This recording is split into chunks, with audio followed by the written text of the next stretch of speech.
This is a production of World Video Bible School. To God be the glory.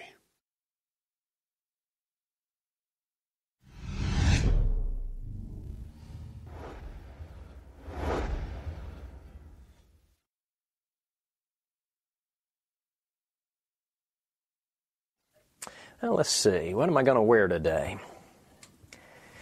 You know, that's a question that each of us has to ask ourselves every day. And there are several factors that help us answer that question. One factor would be, what am I going to be doing today? I'm not going to wear a suit if I'm going to be doing yard work.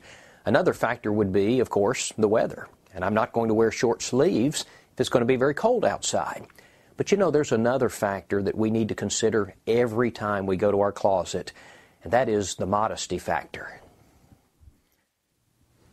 If you've been to the mall recently or turned on the television or looked at billboards as you've driven down the highway, then you know that our country has a serious problem with the way that we clothe ourselves. Sexually provocative is the way of the day, and it would certainly be an understatement to say that the world is confused with regard to how we should clothe ourselves. I want you to notice this cartoon that a friend of mine drew. In the cartoon, the doorbell rings, and one girl says, "Oh dear, that's the doorbell, and here I am in my underclothes." The other girl, who's actually wearing far less, says, "I'm dressed, I'll get it." I like the cartoon because it illustrates very well how confused our society is with regard to the clothing issue. And it's gotten to the point that people are really not even embarrassed about the exposure of their bodies. In fact, it's encouraged. There's a commercial that I've seen, I think it's about dieting, but the whole theme of the commercial is to lose enough weight so that this woman will be able to wear this little bitty bikini and to show off her body at the beach. And she's not embarrassed about it. You know, in Jeremiah chapter 6, Jeremiah says that the people of his day had lost the ability to blush. Listen to the words of Jeremiah 6:15. Were they ashamed when they had committed abomination? No, they were not at all ashamed, nor did they know how to blush. And you know, we live in a world just like that today. Many people today have lost the ability to blush over the exposure of their bodies. They're just like the people of Jeremiah's day. They're not ashamed. I know a man in his 70s, and he told me that when he was young, girls blushed when they were ashamed. He said, but now they're ashamed when they blush. One preacher said, I'd like to find out what kind of fruit Adam and Eve ate that made them realize they were naked. He said, because I'd like to pass it around again. Now, he said that tongue-in-cheek, but he's right, because many people need to have their eyes opened about what is appropriate and what is inappropriate. Because, again, the world is very confused with regard to this matter of clothing. But a Christian isn't like the world. A Christian can't be like the world. We're different. We've been called out of the world. 1 John 2:15 says, "Do not love the world or the things in the world. If anyone loves the world, the love of the Father is not in him." Romans 12:2 says, "Do not be conformed to this world, but be transformed by the renewing of your mind, that you may prove what is good and acceptable and perfect will of God."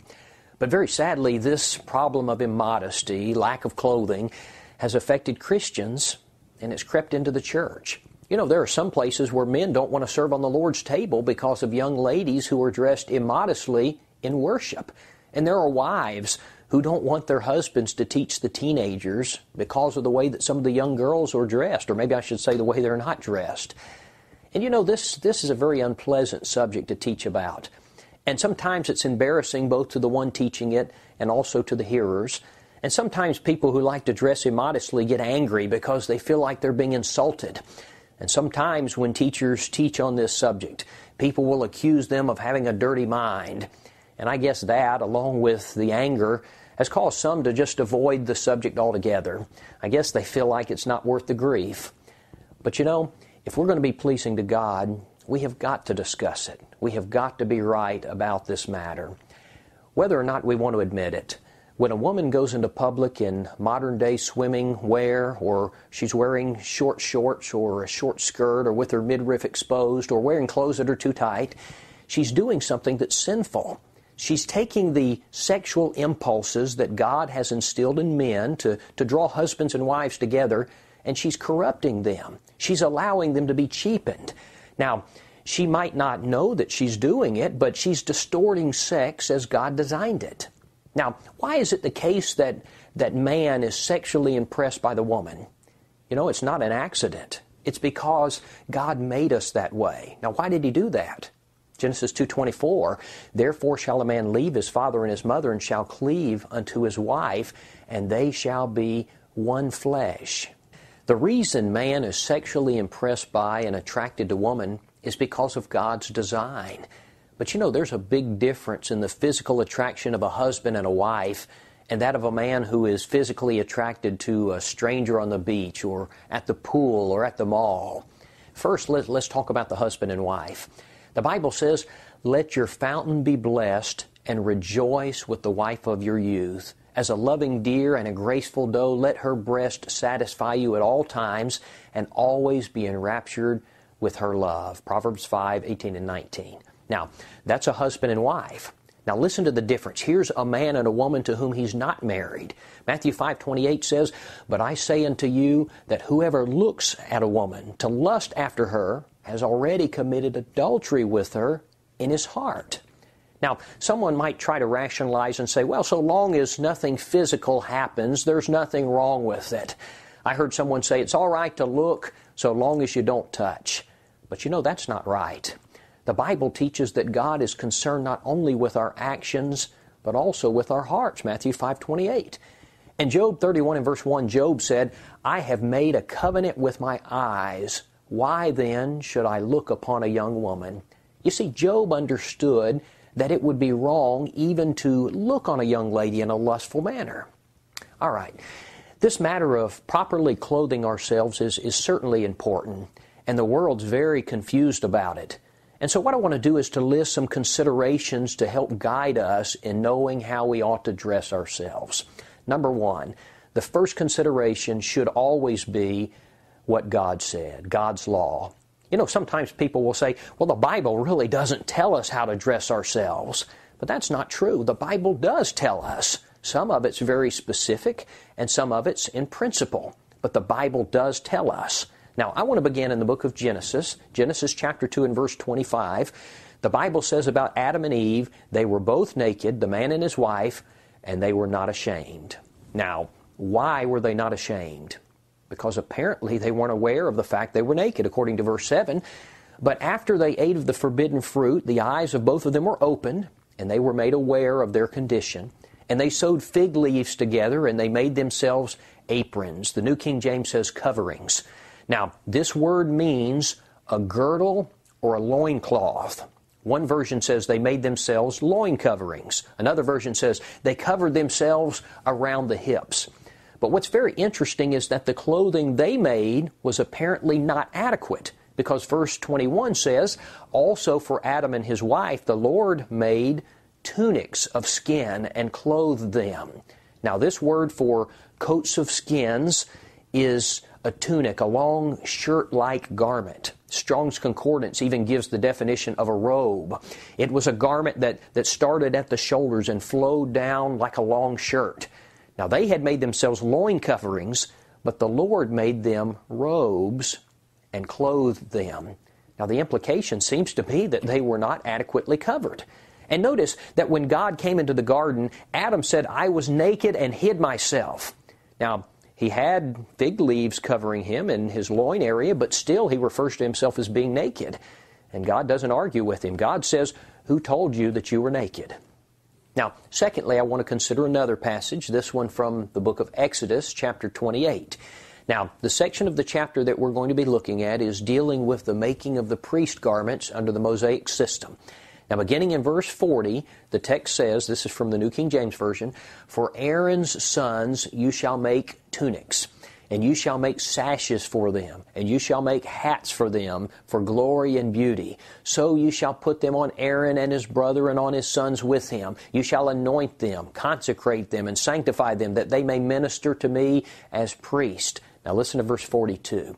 And you shall make for them linen trousers to cover their nakedness. They shall reach from the waist to the thighs. Now notice especially this phrase, they shall reach from the waist to the thighs. One version puts it this way, reaching from the hips to the knees. Now, what was the purpose of this garment? The text says to cover their nakedness. Thomas Eves, in his tract on modesty, he wrote, in the Old Testament it was considered nakedness when one had his thighs uncovered. And he cites this verse as proof.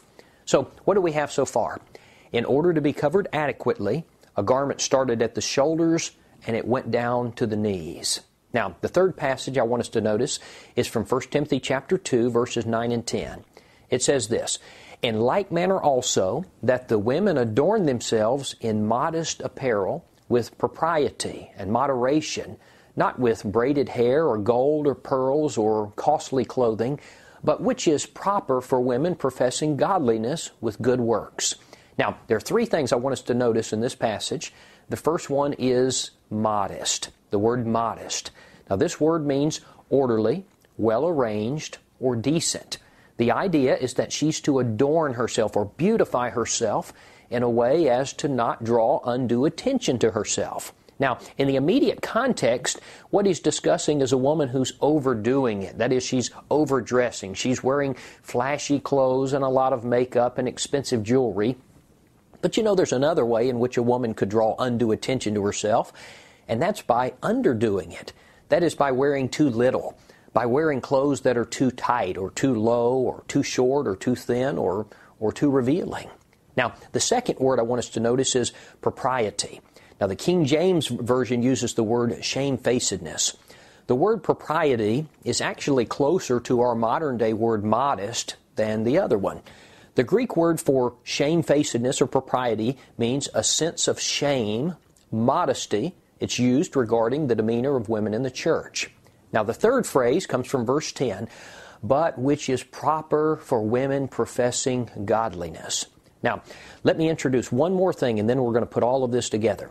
This is from Titus chapter 2. It says that the older women are to teach the younger women to be chaste.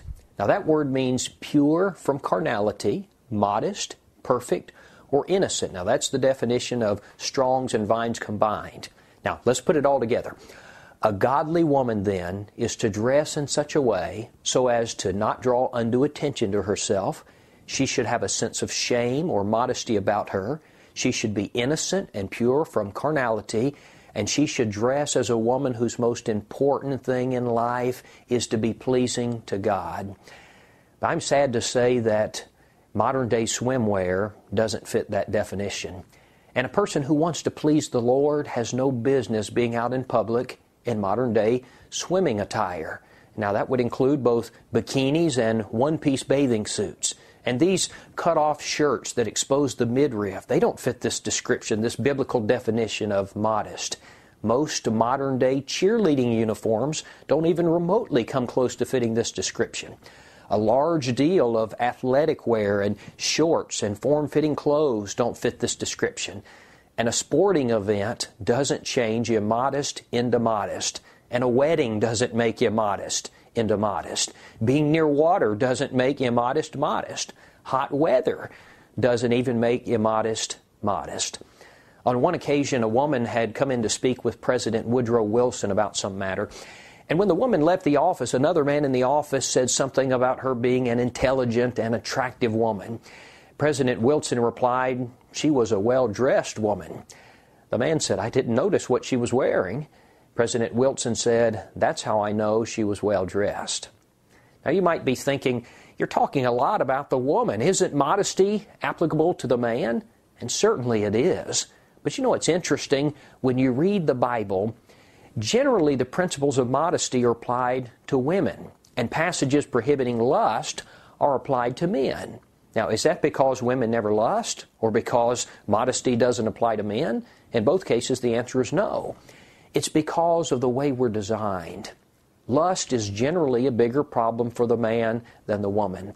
But all of these principles of modesty also apply to the man. If a man goes into public with his shirt unbuttoned halfway down his chest, or wearing no shirt at all, or wearing skin-tight jeans, he's doing something that is sinful, and no doubt something that could be a stumbling block for women. Now, that leads us to our second point. Our first consideration with regard to our clothing must be God. A second factor to consider when thinking about how to clothe myself, a second principle to guide me when determining how to dress, should be other people. If I'm living so as to please the Lord, then I don't want to do anything that would cause someone else to sin. I don't want to be a stumbling block in other people's path.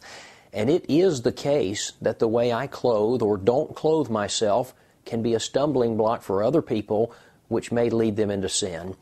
In Matthew 5:28, Jesus said, "Whoever looks at a woman to lust for her has already committed adultery with her in his heart." Did you realize that I can commit a sin in my mind that can cause me to lose my soul? That's exactly what the Lord says in this passage. Now, with that in mind, when I'm purchasing clothing, I need to think about other people. I need to think about what effect this clothing may have on them. One author wrote, "The leading fashion designers admit that the reason behind the short skirts and bare skin is to seduce men, and Christians certainly don't want to do that." Listen to Luke chapter 17 and verse 1. It says, "It is impossible that no offenses should come, but woe to him through whom they do come." One version says, "How terrible for him for whom they come." I don't ever want to be the cause of another person stumbling.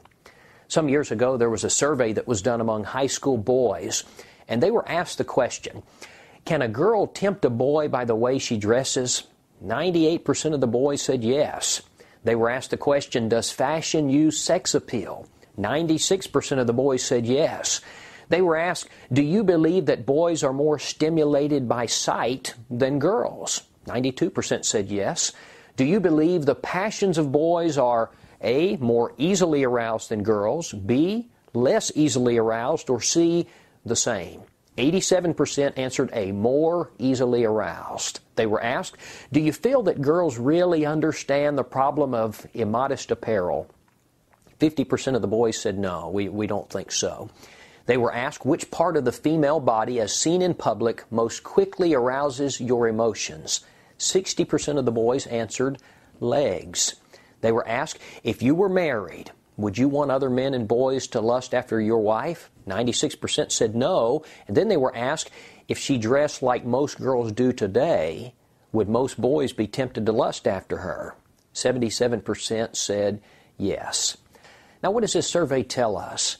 Well, for one thing, it should tell us that the way we dress can and does affect those around us. You know, sometimes people will say, well, it doesn't matter how I dress or how I don't dress. People are going to sin or they're not going to sin. I want you to think about 2 Samuel chapter 11. Here's King David, and he's walking on the roof of the king's house, and he sees Bathsheba washing herself, evidently unclothed, at least to some degree. And the Bible says she was very beautiful to look upon. And you know the story how David sent for her and committed adultery with her. Now, do you think that she would have had the same effect on David if she had been completely covered in a godly manner? I think we know the answer to that question. It is a fact that the way that we dress can tempt individuals in ways that they would not otherwise be tempted. Well, sometimes people will say, well, it's the person lusting who's sinning, not me. Evil is in the eye of the beholder. Well, first, that's not true. Secondly, it shows a very low regard for the souls of other people. And thirdly, it's not even logical. If evil is only in the eye of the beholder, as people say, then it would be okay for a person to go out in public totally nude, and the only one doing wrong would be the person who was the beholder. If a person has concern for the spiritual well-being of others, then that person should be careful about how they dress. I saw an excerpt from a church bulletin that had these words. Dear sisters, on behalf of and for the benefit of men who are seeking to live in accordance with the will of God and to keep themselves pure and holy, to the end that you do not encourage them to lust, and for your own eternal welfare, please do not call undue attention to yourself or expose yourself by wearing immodest apparel. Godly men do not want to see your thighs or more in clothing that's too short, your cleavage in tops that are too low, your navel in tops that are too short, your undergarments in clothing that's too thin, nor the curves and characteristics of your body in clothing that is too tight. Please look in the mirror at yourself, front and back, and ask yourself if your attire is becoming one professing godliness. You may need to make some changes. Remember that the Lord said, "Whoever looks at a woman to lust for her has already committed adultery with her in his heart." Now, in light of that, we need to consider other people when we're choosing our clothing. Now, a third consideration when we're thinking about how we're going to dress should be the church. For people who are members of the church, this is especially important because people who wear the name Christian are representatives of the Lord's body. And the way that I conduct myself reflects on the precious church of God. You know, there's a very interesting passage in 2 Corinthians 3 and verse 2. It says, "You are our epistle, written in our hearts, known and read by all men." Now, what's Paul saying there? He's saying that Christians are walking Bibles. You are living examples of our teachings. Now, what happens when Christians dress immodestly? Christians need to realize that they are a holy people, 1 Peter 1, 15 and 16. And as Christians, we need to set our mind on things that are above, not on things on the earth. We need to guard ourselves and not be conformed to this world, Romans 12:2. When other people know that I'm a member of the Church of Christ, and they hear me stand and defend the plan of salvation and what the Bible has to say about baptism and the proper type of worship, and then they see me dressed in provocative clothing or publicly engaging in practices that much of the world even views as sensual, how are they going to view the church? Now listen to this description of what Christ thinks about His church. "Husbands, love your wives, just as Christ also loved the church and gave Himself for it, that He might sanctify and cleanse her with the washing of water by the Word, that He might present her to Himself," now listen, "as a glorious church, not having spot or wrinkle or any such thing, but that she should be holy and without blemish." Ephesians 5:25 through 27.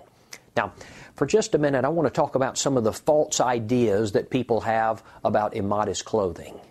One idea that some people have is that immodest clothing is acceptable if you're involved in a sporting event. Now, we've already mentioned this briefly, but the Bible doesn't lay aside principles of modesty so that I can swim faster, or so that I can do gymnastics, or even to be a cheerleader. If you've ever watched the Summer Olympics, you know that in some of the sports, the clothing is nearly non-existent. And for some strange reason, even people who would normally oppose 95% nudity don't seem to have a problem with it because they say it's a sporting event. You know, it's a false idea, and God doesn't make exception for this. In the marriage relationship, it's appropriate to see each other so scantily clad. 1 Corinthians 7:4 says, "The wife does not have authority over her own body, but the husband does. And likewise, the husband does not have authority over his own body, but the wife does." But there's no verse that makes exception for sporting events. Number two, sometimes it's argued people see so much nakedness these days that they just really don't pay any attention to it anymore. But you know, that's simply not true. I might eat my favorite food until I'm sick of it, and I might lose my hunger for it. But God hasn't made us that way with reference to sexual desires. And besides, if that's the case, explain to me why cheerleaders wear those skimpy little uniforms even in the dead of winter. One preacher was talking about mixed swimming, and he wrote this. He said, "There's not an ordinary man who can look at a woman clad in nothing but a bathing suit for a long time without entertaining evil thoughts. But some will say, 'It does not bother me.' One who says that may be so young that his passions have not arisen, or he may be so old that they have subsided, or he may be so ignorant that he doesn't know what's going on, or he may not be normal, or he may be lying. He fits into one of these 5 categories, or he is a spiritual giant. But spiritual giants don't spend their time at mixed swimming parties." I think that's well said. Another false idea relates to our children. A parent might think, "But my daughter is just a child. Certainly she's not the object of lust." Well, certainly she's not to you, but what about a person of her own age? And you know what happens is our little girls so very quickly turn into little women, and that's when daddies need to step up and take the spiritual lead that God has assigned to them. You know, sometimes people have the idea that if a girl dresses immodestly, she is intentionally dressing so as to entice men. Now, while that may be true for some girls, it's certainly not true for all of them. God has made us different. Men and women are wired differently with regard to sexual desires. And many times, I think especially with young girls, they truly don't understand the effect that their clothing has on those of the opposite sex. And that's when daddies need to take the spiritual lead with reference to what's worn by his wife and by his daughters. How we clothe ourselves can have eternal implications both for us and for those around us. It can glorify God, or it can bring reproach on His church. And so our number one consideration cannot be, is this in style, or is this comfortable, or is this cool? Our number one consideration has to be, is this godly? Because eternally, none of those other things are going to matter.